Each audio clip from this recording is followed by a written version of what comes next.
दुनिया की fourth largest economy को आईएमएफ की स्टैटिकल डेटा रेटिंग ने सी ग्रेड दिया है। क्या है ये सी ग्रेड और इससे इम्पैक्ट क्या होगा इंडियन इकोनॉमी पे? क्या इंडिया को अपॉर्चुनिटी मिलेगा कुछ नया करने को? जानेंगे इसको डिटेल में। नमस्कार दोस्तों, स्वागत है आपका स्टूडेंट में, this is Anil Mishra. IMF rating scale पहले देख लेते हैं। आईएमएफ जो ग्लोबल इकोनॉमिक सर्विलेंस का काम करता है वो हर कंट्री की डेटा की क्वालिटी, ट्रांसपेरेंसी, टाइमलेसनेस और मेथडोलॉजी को जज करता है by the using of rating. Rating A का मतलब होता है कि कंट्री का डेटा जो भी है इकोनॉमिक सर्विलेंस के लिए एडिक्वेट यानी पर्याप्त है। रेटिंग बी का मतलब है कुछ खामियां हैं पर काम चल जाएगा। रेटिंग सी का मतलब है शॉर्टकमिंग है यानी कि सर्विलेंस में रुकावट आती है जो कि इंडिया को दिया गया। और रेटिंग डी का मतलब है सीरियस शॉर्टकमिंग यानी सर्विलेंस सिग्निफिकेंटली हैम्पर्ड है। इंडिया को मिला सी रेटिंग। इसका सीधा मतलब है इंडिया डेटा तो बहुत पब्लिश करता है पर मेथोडोलॉजिकल इशू के चलते उसकी रिलायबिलिटी कम है, स्पेशली शॉर्ट टर्म एनालिसिस के लिए। तो ये मैटर क्यों करता है? क्योंकि international investors, global rating agencies और पॉलिसी मेकर्स सबको चाहिए टाइमली, हाई फ्रिक्वेंसी और मेथोडोलॉजिकली साउंड डेटा। अगर डेटा पर ही शक होगा तो इन्वेस्टमेंट कॉन्फिडेंस कम होगा और ये हमारी ग्रोथ जर्नी के लिए ठीक नहीं है। तो आईएमएफ ने 6 मेजर कंसर्न बताए हैं इंडियन के डेटा को लेकर। पहला है outdated base year for GDP and CPI. सबसे पहले और सबसे बड़ा कंसर्न है बेस ईयर। हम अभी भी 2011-12 को बेस ईयर मानकर जीडीपी, जीवीए और सीपीआई कैलकुलेट करते हैं। दोस्तों 2011-12 से अब तक इकोनॉमी जो है ड्रामेटिकली चेंज हो चुकी है, जैसे कि digital economy, renewable energy, electric vehicles, fintech, ये सब 2011-12 में इतने बड़े नहीं थे। जब बेस ईयर इतना पुराना होगा तो कंजम्पशन बास्केट और प्राइस स्ट्रक्चर करंट रियलिटी को रिप्रेजेंट नहीं करेगा। इससे ग्रोथ और इन्फ्लेशन का ओवर या अंडर एस्टिमेशन हो सकता है। तो ग्लोबल प्रैक्टिस क्या है इस टाइम? हर 5 साल में रिवाइज करना, बेस ईयर को हर 5 साल में रिवाइज करना। नेक्स्ट है इनसफिशिएंट यूज ऑफ अपडेटेड सर्वे। दूसरी कमी है हमारे नेशनल अकाउंट्स में मॉडर्न डेटा सोर्सेज का इंटीग्रेशन कम है। इनफॉर्मल सेक्टर्स जो लगभग आधी वर्कफोर्स को एम्प्लॉय करता है, उसको कैप्चर करने के लिए हमें HCS यानी कि हाउस होल्ड कंजम्पशन एक्सपेंडिचर सर्वे यानी और PLFS यानी कि periodic labour force survey, GSTN data sets और डिजिटल रिकॉर्ड को और बेहतर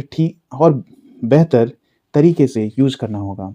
पुराने सर्वे से हम आज की इकोनॉमी यानी gig work, shifting consumption pattern को पूरा नहीं समझ पा रहे हैं। ओके, नेक्स्ट है lack of seasonally adjusted data. हम seasonally adjusted quarterly GDP data publish नहीं करते।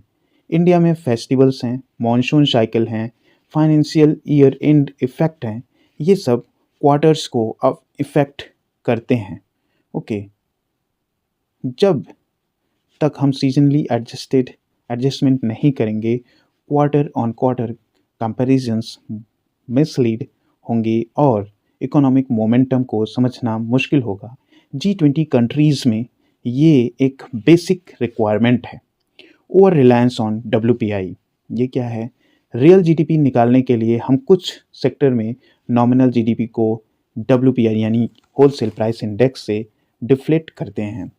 WPI जो कि गुड सेंट्रिक होता है और सर्विस को ठीक से रिप्रेजेंट नहीं करता। हमें इसकी जगह PPI यानी कि प्रोड्यूसर प्राइस इंडेक्स की ज़रूरत है। IMF की रिकमेंडेशंस अगर देखें तो इस C रेटिंग से A रेटिंग तक पहुंचने के लिए IMF ने कुछ सजेशन दिए हैं। पहला है रेगुलर बेंचमार्क रिवीजन यानी कि हर 5 साल में GDP, CPI, WPI के बेस ईयर को रिवाइज करना।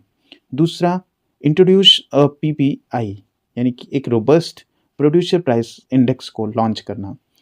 नेक्स्ट है कि scale up digital data sets, GSTN में, कॉर्पोरेट फाइलिंग्स में, डिजिटल पेमेंट, सैटेलाइट इमेजरी, इन सब को नेशनल अकाउंट में इंटीग्रेट करना। नेक्स्ट है publish seasonally adjusted data, quarterly data को ग्लोबल स्टैंडर्ड पर लाओ।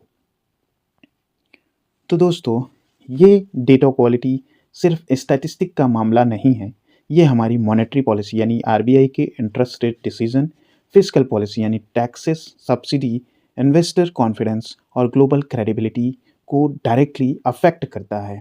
एक मजबूत और ट्रांसपेरेंट डेटा इकोसिस्टम इंडिया की एविडेंस बेस्ड पॉलिसी मेकिंग और ग्लोबल इकोनॉमिक लीडर बनने के सपने के लिए इंडिस्पेंसिबल है। Ministry of statistics and programme implementation इस पर काम कर रहा है, पर पेस बढ़ानी होगी। इस सी रेटिंग को क्रिटिसिज्म नहीं बल्कि अपॉर्चुनिटी समझना चाहिए। तो दोस्तों, ये आईएमएफ रेटिंग पर एक कॉम्प्रिहेंसिव एनालिसिस। अब आपको कमेंट सेक्शन में बताना है कि आपके अनुसार डेटा क्रेडिबिलिटी सुधारने के लिए कौन सा रिफॉर्म अर्जेंट है। कमेंट में ज़रूर बताएं। अगर आपको वीडियो पसंद आया हो तो लाइक शेयर सब्सक्राइब जरूर करें। मिलते हैं नेक्स्ट वीडियो में। जय हिंद।